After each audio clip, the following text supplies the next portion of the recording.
Pernah kepikiran nggak, apa sih yang sebenarnya nentuin nilai seseorang?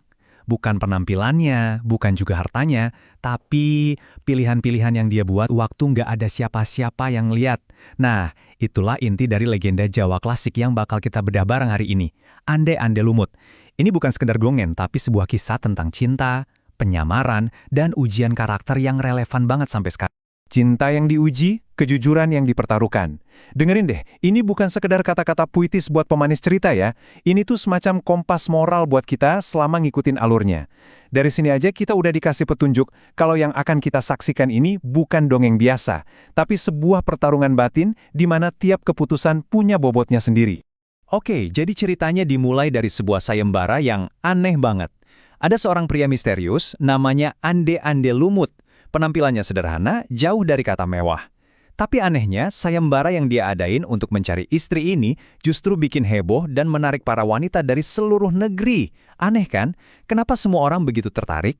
Nah, ini dia pertanyaan kuncinya. Jelas banget bukan kekayaan atau kecantikan fisik yang dia cari? Terus apa dong? Apa sih yang sebenarnya lagi diuji di sayembara ini? Ternyata, di balik kesederhanaan sayembara ini ada sebuah skenario besar yang sedang berjalan. Jadi gini, sayembara itu sebenarnya cuma babak final dari sebuah drama yang jauh lebih besar. Sebuah drama tentang cinta sejati antara seorang pangeran dan putri kerajaan yang harus terpisah karena kejamnya intrik perebutan kekuasaan di istana. Yuk kita kenalan dulu sama tokoh utama kita, Raden Panji Asmorobangun dan Dewi Sekartaji. Cinta mereka tuh benar-benar kuat, tulus, tapi sayangnya nggak cukup kuat untuk melawan politik kotor istana. Mereka terpaksa berpisah, melepas semua identitas kerajaan mereka, dan bersembunyi di tengah rakyat biasa buat nyelamatin diri. Coba deh bayangin, pengorbanannya, seorang pangeran pewaris tahta, Raden Panji, yang biasa hidup megah, sekarang harus hidup sebagai ande-ande lumut, seorang pria biasa tanpa gelar apapun. Ini bukan cuma sekedar nyamar loh, ini adalah strategi yang jenius buat menemukan kembali cinta sejatinya dengan cara yang paling murni. Di tempat lain, nasib yang sama juga dialami oleh sang putri. Dewi Sekartaji yang harusnya dihormati dan dilayani sekarang hidup sebagai Kleting Kuning. Seorang gadis desa biasa yang bahkan sering diremehkan dan diperlakukan semena-mena sama saudari-saudari tirinya. Mereka semua nggak sadar siapa Kleting Kuning sebenarnya. Oke, sekarang kita balik lagi ke sayembara. Para peserta termasuk Kleting Kuning dan 3 saudari tirinya yang super ambisius, si Kleting Abang, Biru, dan Ijo, mulai perjalanan mereka. Tapi, di tengah jalan, mereka ketemu sebuah rintangan. Rintangan ini bukan sekedar halangan fisik, tapi sebuah ujian moral yang akan menentukan nasib mereka semua. Nah, ini dia titik paling krusial dalam cerita. Ujian yang sesungguhnya itu bukan di hadapan ande-ande lumut, tapi di sini, di tepi sungai yang sepi ini. Muncullah sesosok makhluk bernama Yuyu Kangkang. Dia nawarin jasa penyeberangan, tapi ada harganya. Harganya adalah kehormatan diri. Ketiga saudari tirinya yang udah buta karena ambisi, tanpa pikir panjang langsung setuju.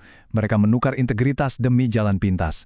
Tapi Kleting Kuning, dia menolak. Dia memilih jalan yang lebih sulit. Akhirnya, sampailah kita di momen penentuan. Semua peserta udah berdiri di hadapan ande-ande lumut.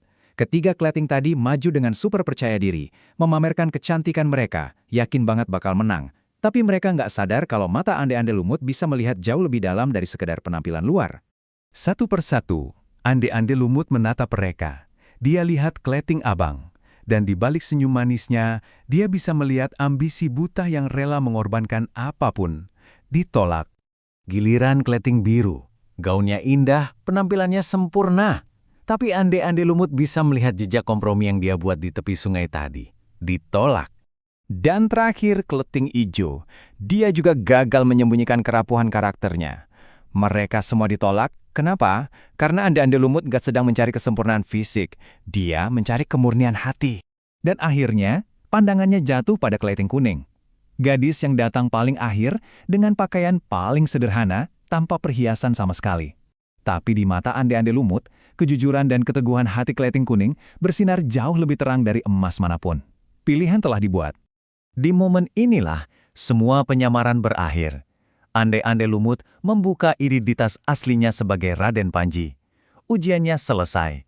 Dia bukan cuma menemukan seorang istri, tapi dia telah menemukan kembali cinta sejatinya, Dewi Sekartaji. Satu-satunya perempuan yang membuktikan kalau kehormatannya nggak bisa ditawar, bahkan dalam ujian yang paling berat sekalipun. kisah mereka memang berakhir bahagia ya. Tapi legenda ini jadi abadi bukan cuma karena happy endingnya, justru karena pesan mendalam yang ada di dalamnya. Ini bukan sekedar cerita cinta, tapi pelajaran berharga tentang nilai-nilai kehidupan yang terus diwariskan turun-temurun. Kalau kita bedah lebih dalam, tiap elemen di cerita ini punya arti loh. Yuyu Kangkang itu bukan sekedar monster kepiting. Dia itu simbol dari semua godaan duniawi yang nawarin kita jalan pintas. Sungai itu ibarat ujian-ujian dalam hidup. Kleting kuning adalah lambang dari integritas dan pengendalian diri. Sementara ande-ande lumut mewakili kesabaran dan kebijaksanaan untuk melihat apa yang benar-benar penting. Jadi, pesan moralnya apa? Sebenarnya simpel banget dan kena langsung ke hati. Gak ada jalan pintas menuju kehormatan sejati. Nilai diri kita itu dibentuk bukan dengan lari dari ujian, tapi dengan menghadapinya penuh integritas, selangkah demi selangkah, meskipun jalannya susah. Nilai seseorang tidak ditentukan oleh apa yang tampak di luar, melainkan oleh pilihan yang ia ambil saat tak ada yang melihat.